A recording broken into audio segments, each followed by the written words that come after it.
Alright, so today we're doing part 3 of the YZ85 shifter cart build. Now, in this video what we're going to be focusing on is hooking up the clutch pedal, the brake pedal, and the gas pedal, getting the muffler and the carburetor intake all installed, figuring out where the radiator is going to go. I'm thinking about either putting it in front of the engine or right here. I really haven't decided yet. And yeah, we may even get it running in this video.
I think it's ready to test. I'll be honest, I'm a little nervous about driving this for the first time just because I have no idea what it's gonna do, but I just need to do it. So let's pull this thing down and see what this actually does.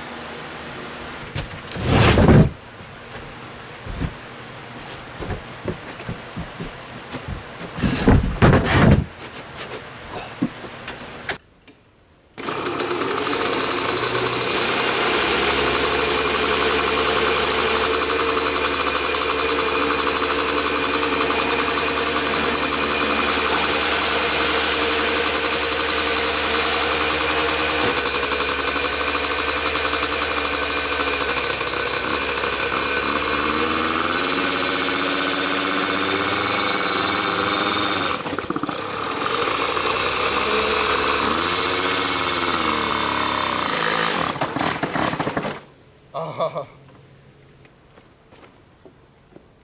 Attempt 2.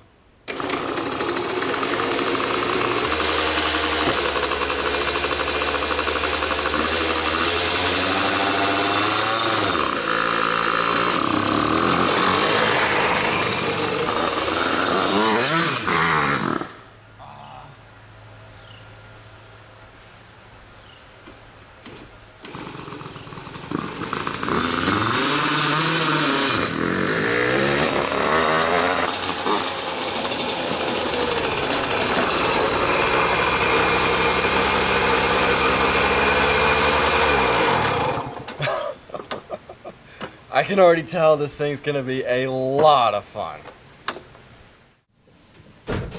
Alright, so it's kind of been a couple weeks since the last video that you saw. A lot has happened since then. I did record 2 videos of me taking this up the road and trying it out. The first video I recorded was like the very first time I ever got to drive it up the road, so shifting was not really that great. The gearing needed to change, the clutch was way too sensitive, and I kept mis-shifting, kept having a really hard time figuring out the clutch pedal, figuring out the gearing and all that kind of stuff, so really didn't drive it that well. And then after that video, I played around with the clutch pedal and I made it a lot less sensitive. I changed the gearing. Originally I had a 20-tooth sprocket on here. I replaced it with a 24-tooth sprocket. So I added 4 teeth and I made it have a lot more power. At first, it was almost impossible to accelerate without killing the engine. You had to let the power bank kick in and then let the clutch slip a lot, otherwise it would kill the engine. Now, it's a lot easier to take off without killing the engine. It has a lot more power now. So I made another video of me taking it up the road and testing those changes.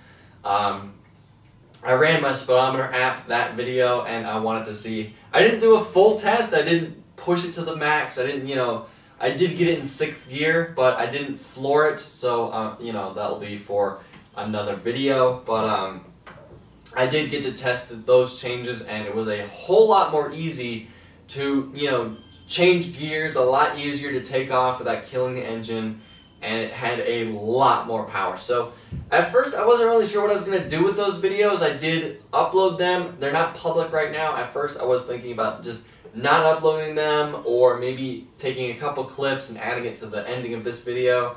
But what I'm probably going to do is I'm probably just going to upload those videos. The first video probably I'll upload tomorrow. The second video I'll upload the next day. Just to get those videos out there, just to show you guys what it was like driving this for the first time and then driving it after those changes, because I already edited those videos and uploaded them. I'm just going to make them public for you guys to see what it was like driving it. And then, after I made those videos, I actually added a shifting lever right here. And that made it a whole lot easier to shift, because at first those 2 videos I had the original stock foot shifter and it was a little hard to get at, a little hard to shift. So this makes it a whole lot easier to shift now. And after I recorded those videos of taking up the road, I actually collaborated with Redbeard's Garage and Quad Racers, and I brought up to Redbeard's house, I brought the off-road go-kart and I brought this. I wanted them to test it just to see what they think of this. They didn't get to test it. We were really pressed with time. I did get to drive it up there a little bit, so I did get footage of that. So I'll be uploading that within the part 1 of that collaboration. But I'm trying not to upload too much of the same thing. I know it gets a little repetitive, just going up the road, the same road, the same, stuff. It gets a little repetitive, I know that. I'm trying to get a little better with my riding videos. But, yeah, so I'll probably, within a couple weeks, upload yet again another video of me driving this, and that time I'll probably do a full speed test. I'll, ride this a lot harder just to show you what, how much power this thing has, how much takeoff power this has. And if I really wanted to, I could probably take away 2 teeth. I probably could add a 22-tooth sprocket and get a whole lot more speed out of this. But right now, it's plenty fast enough for anywhere that I drive this. So I'm probably just going to leave the gearing how it is. The brakes work great, the clutch pedal works great, the shifting works great. The gas tank, I kind of don't like where it is. I want to add the gas tank there. But I wasn't really sure if I could add a pulse pump to a 2-stroke. I did a lot of research on, can I add a pulse pump to a 2-stroke? Nothing pulls up. The only thing that pulls up is adding it to a 4-stroke engine, so I'm not even sure if you can add a pulse pump to a 2-stroke engine, so therefore that's why I added the gas tank right here above the gas tank. If you guys know if I can add a pulse pump to a 2-stroke, let me know in the comments below. If I can, I'll add the gas tank that Go Power Sports gave me.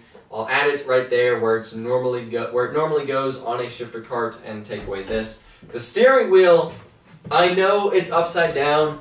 I didn't know that when I first installed it, and then editing the video part 2, I did notice like, hey, that's upside down. I'm not going to change it because I kind of got used to the way it looks, and I kind of starting to like the way it looks right now. So I know it's upside down. I don't really care. One thing that I definitely need to change is the steering. It definitely pulls to the left a lot. If you see the wear pattern on the tires, on this tire, the wear pattern is perfectly flat, perfectly, you know, in the center of the tire. The wear pattern on that tire is definitely on the inside of the tire, so I think that tire is a little bit towed up a tiny little bit, so therefore I have to play around with that, take a hammer, just knock the spindle down a little bit, so therefore, and hopefully that will make it to where it steers a lot, you know, straighter, and it won't pull to the left anymore. But yeah, I'll be uploading those videos within the next, you know, the first video I'll probably upload tomorrow, the second video I'll upload the day after that.